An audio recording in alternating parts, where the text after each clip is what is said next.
What's up, and welcome to WWE 2k17 Universe mode. I have started this mode and advanced a month into the Payback pay-per-view. I have Raw and SmackDown as my two brands, and they are distinct. Raw will have the superstar rated 85 and higher, plus the tag team division, while SmackDown has everyone 85 and under, and the women's division. For now, I'm running pay-per-views co-branded, but that might change depending on how many guys are not used during rivalries and stuff like that per month. So, with that being said, let's jump into this card. Here we go, East Rutherford, New Jersey, baby! So, I'm doing this, I'm not doing live commentary, I'm doing post commentary, so this is after the fact that I've done all these matches and stuff. We start off with a tag team rivalry from Raw that I forgot to record the match of on Payback, so my bad. The build-up saw Scott Hall beat up Big E and punish him after the match. So this turned out to be a tag team rivalry between the New Day and the Outsiders later on. And then the week after that, Scott faced off against Kofi Kingston, and before the match, he offered him a handshake but lured Kofi into the punch heard around the world. Then we finally saw the tag team match where the New Day had problems deciding which one wanted to get their hands on Scott Hall first, maybe teasing a little dissension between the two. The New Day, however, picked up the win and will receive a championship tag match at a later date. Moving on to a match between Y2J, Chris Jericho, and the Bulgarian Brute, Rusev. It started when Jericho offered Rusev a partnership after their one-on-one match on Raw, but Rusev said, "I don't think I want to be seen with a guy like you, pussy hoe." Jericho's like, "Man, we could have been the new Y2KO." And then a week later, Rusev would turn face because of what Jericho did to him. Before his match with Lex Luger, Jericho came out and attacked Rusev that will later cost him his match against Lex Luger himself. So yeah, Rusev turned face, which made Jericho the heel during this match. Then, there you see, after trying to convince Rusev to become his partner one more time, Rusev decided enough was enough and did what everyone wants to do to Y2J, and kicked him right in the dick. The two would brawl until being broken up, which leads us to the match tonight. Jericho tries. Sorry about that. Jericho is going to try to get the advantage on Rusev here by trying to attack him before his or during his entrance, and for the most part, he does a good job of it. You know what? I don't think Rusev got a single lick in. He hits the lion salt and then he sets up for the code breaker, but Rusev is just, he's too much of a beast to allow him for Jericho to beat him that early. Rusev takes it outside and Jericho follows by giving him a double arm suplex and throwing Rusev into the barricade. However, instead of throwing Rusev back into the ring, Jericho doesn't hear the ref's count, which leads to a double count out. We will see if this is the end of the rivalry or if Rusev wants to punish Jericho for costing him a chance to beat him inside the ring. We move on to a triple threat match between Miz, Kalisto, and BALOR, which had no build up, so I'll just show you the winner. Finn Balor hits a powerbomb to Kalisto after knocking Miz outside the ring, and he picks up the win and the Intercontinental Championship.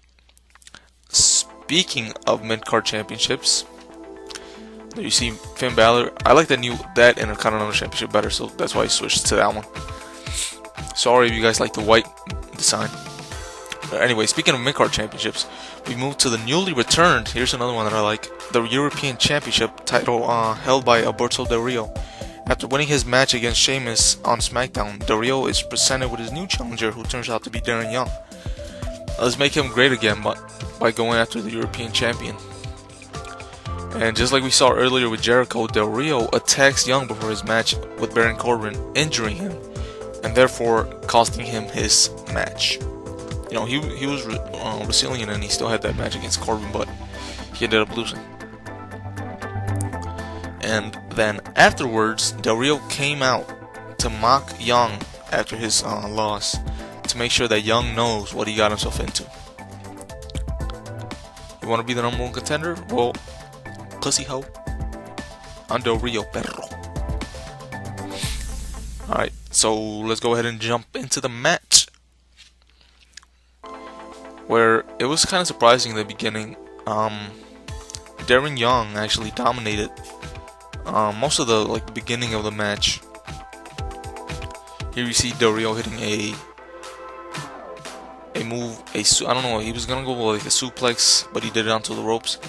So we see here Darren Young hitting him with a swinging neck breaker, and then a scoop slam. Del Rio gets a little move in there, but then Darren Young hits him with the STO, and then he hits him with a gut buster. I think that's what that shit is called. And then he let him outside, which surprised everyone, even myself, because I was playing as Del Rio here. He gave him a big boot into the ring post, which opened Del Rio wide open. And then after tasting the blood, Del Rio turned it on and realized his title could be in danger if he didn't start showing some offense against Darren Young. That's exactly what he did, hitting a suplex, which set Darren Young up for the arm breaker. Del Rio locked it in, and Darren Young, he had no choice. Del Rio was too, he wanted it too bad. He made him tap out right away, which leads to Del Rio retaining his European Championship with his face all bloodied up and shit. Alright, so now we move on to another match that had no build up for the World Tag Team Championships. And Enzo and Cass had a special guest with them from SmackDown, Carmella, coming into the ring. Now earlier I said the New Day were in line for a title shot, but because the Natural Disasters beat Enzo and Cass, we'll have to wait to see who wins their title rematch. And there you see Earthquake getting the pin, I think. And you see him eating the belt already because it's going through his stomach. I don't know what the hell type of glitch was that. I hate the belts. The belts always fuck up in these games. And now, just like Hell in a Cell 2016, we move on to one of the 3 main events. This one for the Women's Championship between Charlotte and the defending champion Sasha Banks. One night when Banks defeated Naomi, I think that was, Charlotte came out and made a statement by attacking Sasha and letting her know that their rivalry isn't over and she is coming after her belt one more time. So the next week, we see, what do you mean? Or here you see Charlotte hitting the Natural Disaster, I think is what it's called, on Banks. And then the week after that, we see Sasha pay Charlotte back after a verbal confrontation between the two of them, which leads to them being separated by the ref. And then she pays her back again when Sasha comes out again after Charlotte managed to attack her with the belt the two have been fighting for months now, letting Charlotte know that if she wants it, she will have to do a lot of work to take it from her. A feud that has literally lasted ages has now made its way into video game form. Banks hits a getting ahead of myself here. I wrote down what happened so I can go smooth with the shit. So Banks hits a catapult on Charlotte, but with her head underneath the bottom rope to start the match. And then after a neck breaker from Charlotte, Banks hits a spinning head scissors, which leads to her hitting a signature move. I think Michael Cole called this a neck breaker, but I don't know what it's actually called. But she fails to get the pinfall after hitting it, so she does it twice. She hits the head scissors and then the same signature again, thinking that it will kill Charlotte, but then again Charlotte kicks out. Then Charlotte reverses a move in the corner and hits a spear out of nowhere to Sasha. Then she picks up Banks on her shoulders for I don't know what move, but Sasha reverses it into a execution for the win. Shouts out to Edge.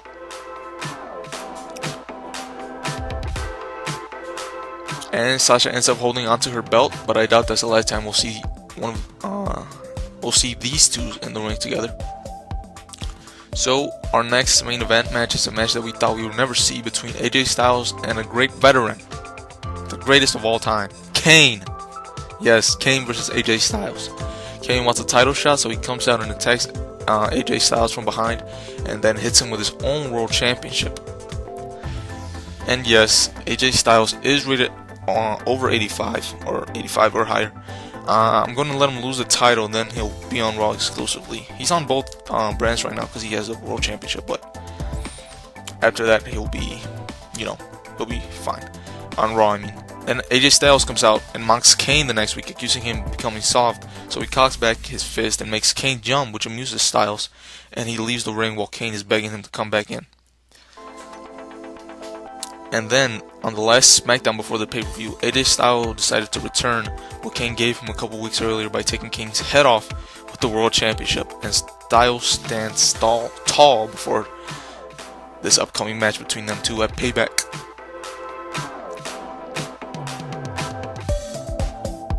And before this match starts, you know, AJ Styles wanted to get a little bit more, what was I gonna say? He wanted to make fun of Kane a little bit more by offering him a handshake before the match starts, which leads him to getting the shit smacked out of him for taking his hand away before Kane shook it. I don't know why Kane went for it. Well, Styles didn't like being on the end of the joke, so he comes out of the gate and hits an insecurity, followed by a lying assault. Shades of Y2J earlier. Everything going back to Jericho today. Just like the Darren Young segment. Once again, the match spills outside the ring, and Kane throws AJ Styles into the stairs. But Styles gets the momentum back and drops Kane on his neck before sending him over the barricade. While in the crowd, AJ Styles decides to pick up a chair since the referee wasn't counting them out, and nails Kane with it. But Styles, thinking it was a no DQ match, continues to hit Kane with chair shots, and then the referee finally calls for the bell, and in a weird outcome awards not only the match, but the world title to Kane. So we'll see if AJ Styles is done on SmackDown, or if he'll be seeking questions to the outcome of this match. And we finally make it to the real main event of the match for the biggest prize in WWE, but it's held by the biggest icon from WCW, Sting, where he will be taking on Dean Ambrose and a young, hungry, and as we will find out later, disrespectful superstar. These guys had a non-title match that was lights out a week after Dean came out to challenge Sting, but during the match, Dean was taking all the low blows that a man could take, and Ambrose picked up the win. The next week, Sting challenged Ambrose again in a non-title match, but promised to give him a title shot at Payback if he had a match with him again. This time, in another classic match, Sting picked up the victory, and after studying Ambrose from the week before and countering all his dirty tactics. And Sting picked up the victory on Raw, but decided to teach the young punk Ambrose a lesson. He sent him into the announce table and executed a devastating tombstone piledriver through it, which left Ambrose destroyed. Destroyed. Look at that. Look at that impact. And then after that, he hit him with a couple of chair shots and threw him back into the ring to nail him with a what do you call him? With a scorpion death drop, sending a clear message to Dean Ambrose that Sting, one of the greatest superstars of WCW, will not be disrespected by a young guy like him. So now we move on to the actual main event of Payback. And it is for the WWE World Championship, as Sting is holding it, which kind of looks weird. It happened after I simulated the first month. He probably won it at the Extreme Rules pay-per-view. So Sting coming out of the gate strong, tossing Ambrose out of the ring after it was probably less than a minute after the match actually started. After Sting gave Dean a couple of shots outside the ring, he brought it back inside and continued the same beating. So there you see Dean Ambrose can't get any fucking offense. And then after a DDT inside, he threw Dean back outside and delivers a powerbomb onto the floor. And then after taking Dean back inside the ring, he threw him back outside, and you could tell Sting was aiming to teach Dean Ambrose a lesson he will never forget. He gives Ambrose a power driver on the floor, and then a familiar sight when he sets him up on top of the announcer table to deliver the same move he gave him on Monday Night Raw through the table, another tombstone pile driver. And then at the end of the match, it was clear Sting was just trying to be some respect into Dean Ambrose and was never serious about giving him a fair title shot. We'll see how the outcome plays out in the coming weeks, and I'll see you guys back here next time for the June pay-per-view Battleground. I'm sure some of these rivalries haven't been decided. I think Ambrose will be out of the title picture for now. He'll be injured for a while.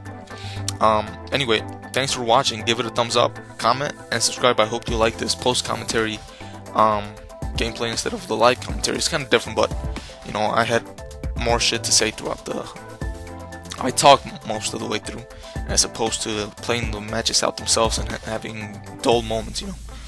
So anyway, I don't know if I said this already, but give it a comment, or give it a thumbs up, like, comment, or I said thumbs and like, whatever.